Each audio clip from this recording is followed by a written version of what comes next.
Hi everyone, Alex here, founder of Rusty Quill and Nightmare-in-Chief for the Magnus Protocol. I'm just taking a moment to introduce this latest instalment in our Rusty Fears series.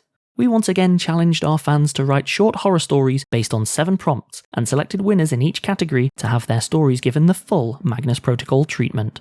Each story is read by a different cast member, directed by our producer April Sumner, and edited by our very own in-house editing team. This series begins our fortnightly release schedule leading up to the premiere of the Magnus Protocol Season 2, Part 3, which returns on Thursday, July 16th, or 2 days early on Tuesday, July 14th, for our early access supporters. That's all for now, so thanks for listening, and we hope you find this as horrific as our judges did. In a good way.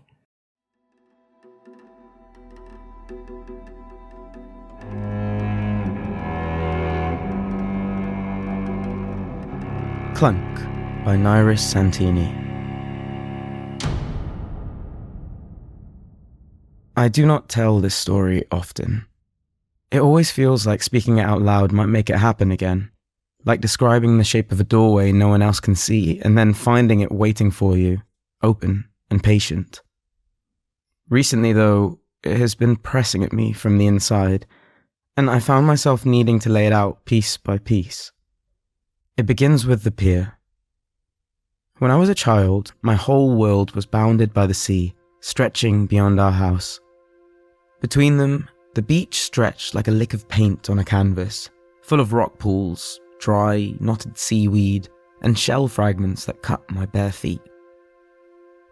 The pier jutted out from the centre of it, an old wooden thing with rusted railings and gaps between the boards that fascinated and terrified me in equal measure. It was technically condemned, or so my mother claimed, but no one had ever come with tape or barriers, so it just stayed there. It was old, and it was ugly, and it was dangerous, and it was mine. The planks had their own language. Some thudded solidly beneath my weight. Others gave a subtle, complaining creak. One board near the end of the pier rocked underfoot with a soft, hollow clunk, as though it was missing a few nails entirely and held on out of spite. On clear nights, if I stayed out longer than I was supposed to, I would be able to see the stars reflected in the water like shimmering splotches of bright paint. The town was small enough that the streetlights failed to drown them completely. On rare occasions, the clouds stayed away and the wind flattened the sea into a dark, glossy sheet. The sky below would almost match the sky above. The pier would become a thin, hesitant line between them, and I would feel strange and light, as if all I had to do to fall forever was dive in. While looking above, I would shuffle back to the loose board, listen for its clunk, and know I was safe and away from the edge. Years went by, the pier rotted further. I grew taller, less easily impressed by vague reflections, more easily irritated by the people I lived with. My father had left when I was 9. My mother remarried when I was 11. By 15, the house had become a place of thin walls and careful silences. My stepfather's presence was like a piece of mismatched furniture shoved into the middle of a familiar room. My mum constantly tried to adjust everything else to make it fit, and I was forever bruising myself at the edges of him. My mother echoed his complaints and tiredness, and suddenly every door in the house seemed to close louder than it had before. When she told me we were moving, it felt like every last boundary of my world had been quietly redrawn without my consent. A better job for him, she said. A bigger flat, closer to the city, a better school for you. She spoke as if she was rescuing us from something, from the damp, the wind, the rust.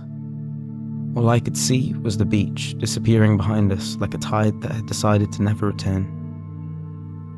The night before the move, the argument that had been building up like water behind a paper dam finally came.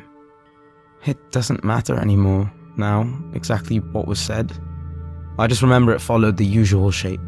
Raised voices that were not supposed to be raised, my mother's face tightening with every word I threw at her, his heavy steps in the hallway. It built and built until I couldn't breathe in that room, in that house, anymore. I grabbed my jacket and ran. Outside, the world had blurred at the edges. A thick fog had rolled in from the sea while we had been turning on one another. It swallowed the streetlights, leaving halos of damp, weak gold and a chill that seeped under flimsy clothes. I couldn't even see the outlines of the neighbouring houses, just the vague verticals of fences and poles. But I knew the beach like the back of my hand. I could have headed down there blindfolded, the salty smell growing stronger with each step. The sound of the waves was strangely distant, even when I stepped on the beach, as if the sloshing of water was happening somewhere else. The pier rose out of the whiteness ahead of me, more a suggestion than a structure, its railings lost in the grey. I climbed onto the rickety steps and began to walk. The planks welcomed me with their familiar voices. Wood, wood, creek, wood, creek, hollow, jump, wood again. My mind, still buzzing from the argument, fixated on them as if their song could drown the rage that kept me warm.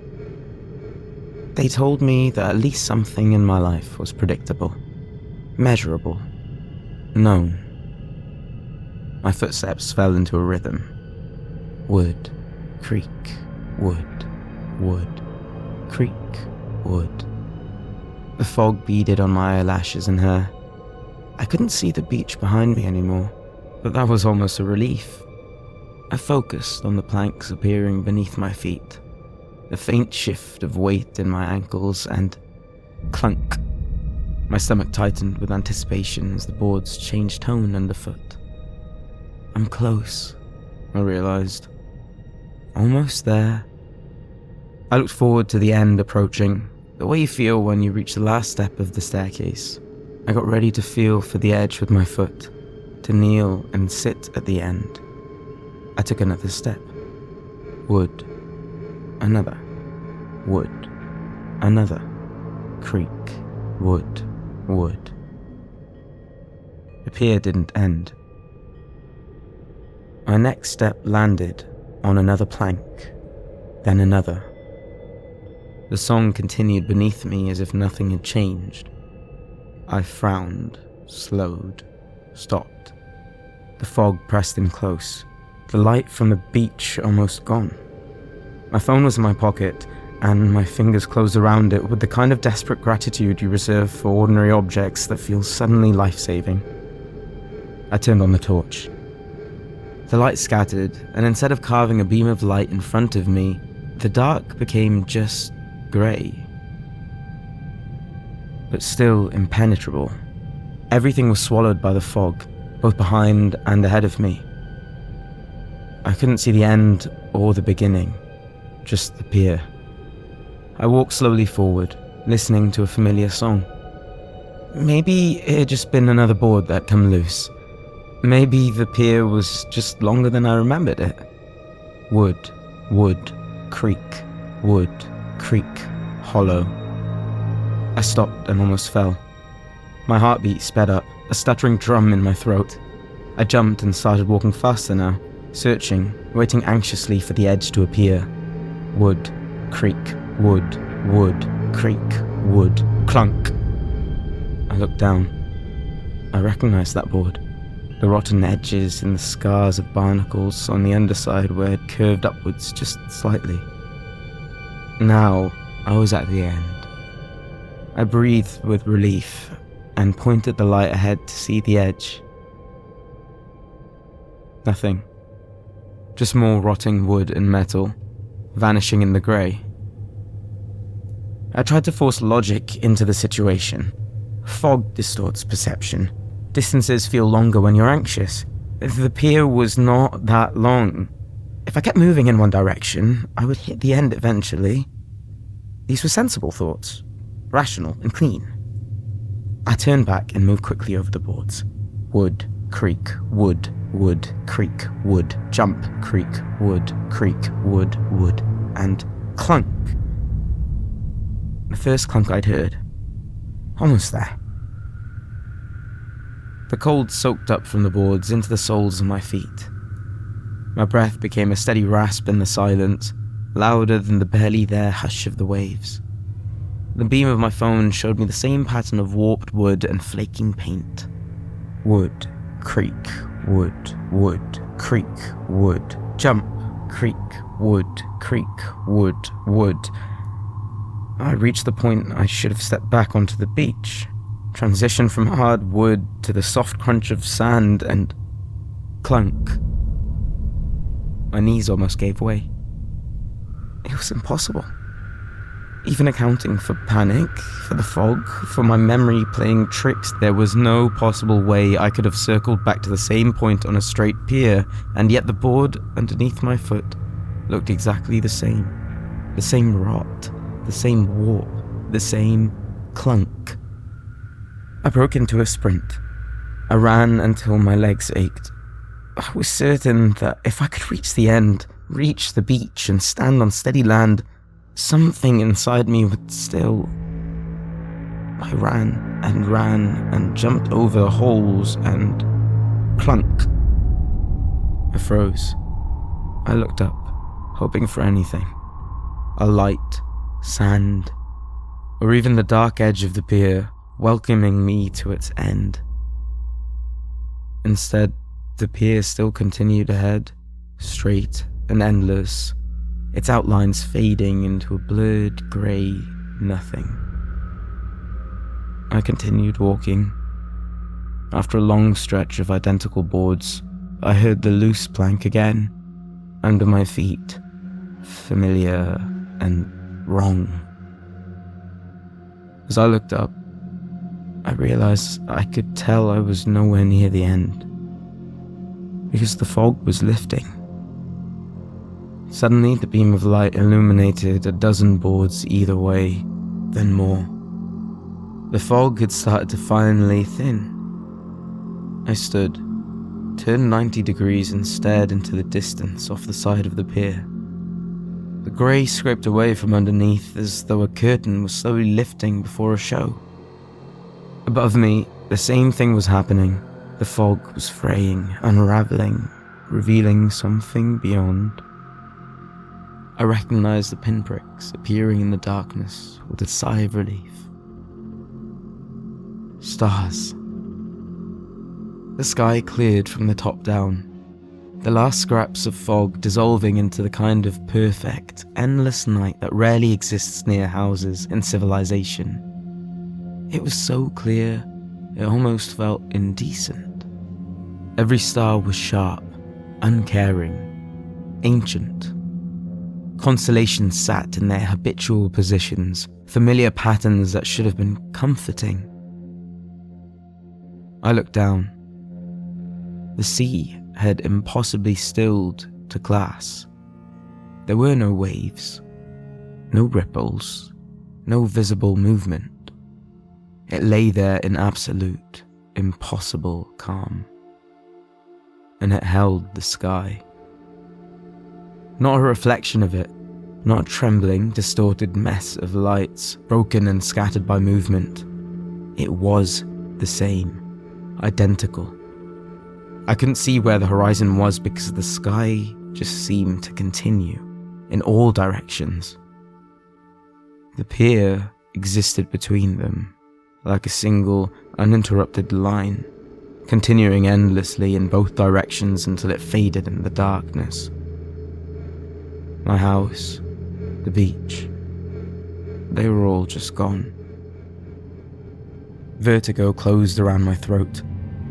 For one horrible, weightless moment, I couldn't tell which way gravity was pulling. My knees locked, my body swayed. I knew with absolute animal certainty that if I took a wrong step, I would not have fallen into the shallow water, but instead into the unfathomable gap between stars. And I would never stop falling. Upwards, downwards, sideways, directions all felt like lies. There was only a way. I tried to reach for the reassuring kiss of the sea, to feel something cold and ordinary on my skin. I lay flat on the pier and stretched my arm down between the board until my shoulder burned. My fingers grasped at empty air. The water should have been right there. It was high tide, and yet my hand stayed dry. I rolled on my back, panting. The stars did not flicker. They looked back with all the indifference of things too large to notice me. The more I stared, the more the world reoriented itself around the vastness. The pier under my body felt thinner, less real, as if it were only sketched there, a suggestion someone might erase in a moment by mistake. I became acutely, horribly aware of my own size, of the little heat of my body seeping through the wood, of the smallness of my heartbeat, of the finite number of breaths I contained. The universe below and above did not care for any of my thoughts, worries, and hopes. Something in my head whispered I ought to move, to crawl back towards shore. Something else told me that there was nothing else but this, ever, in all directions I could move towards, and that the safe thing, the only thing I could do, was stay pressed to the boards, as wide and flat as I could make myself, lest I slipped and fell upwards and beyond and away. I stayed still, clutching my phone until its beam of light, small and useless and swallowed by starlight, flickered and turned off by itself. At some point, my thoughts stopped forming proper sentences. They thinned and frayed and scattered like the fog had, until all that remained was the dizzy, nauseous sense of my own insignificance, basking in the light of stars that had long died and whose light was only now reaching me. I don't remember falling asleep or deciding to close my eyes. The next thing I remember was the moment I woke to the sound of gulls. The sun was pale and low. I was lying on sand a short distance from the start of the pier. Someone had thrown a blanket over me.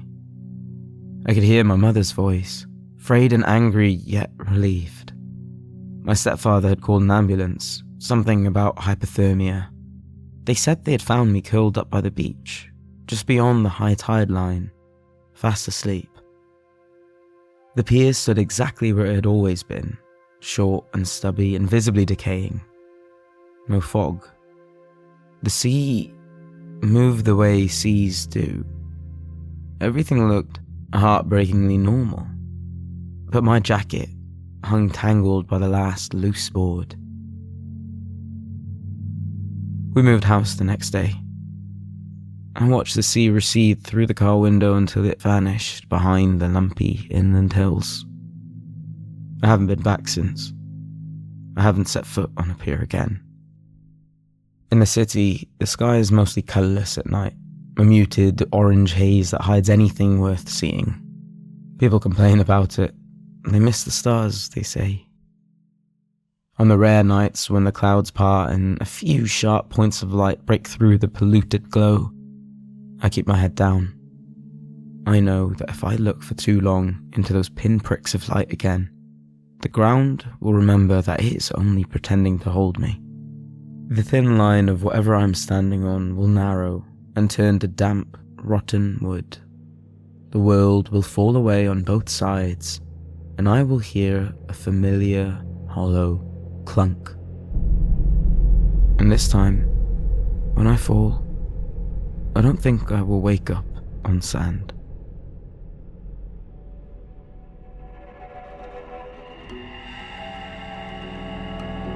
The Magnus Protocol is a podcast distributed by Rusty Quill and licensed under a Creative Commons Attribution Non-Commercial Share-alike 4.0 international license.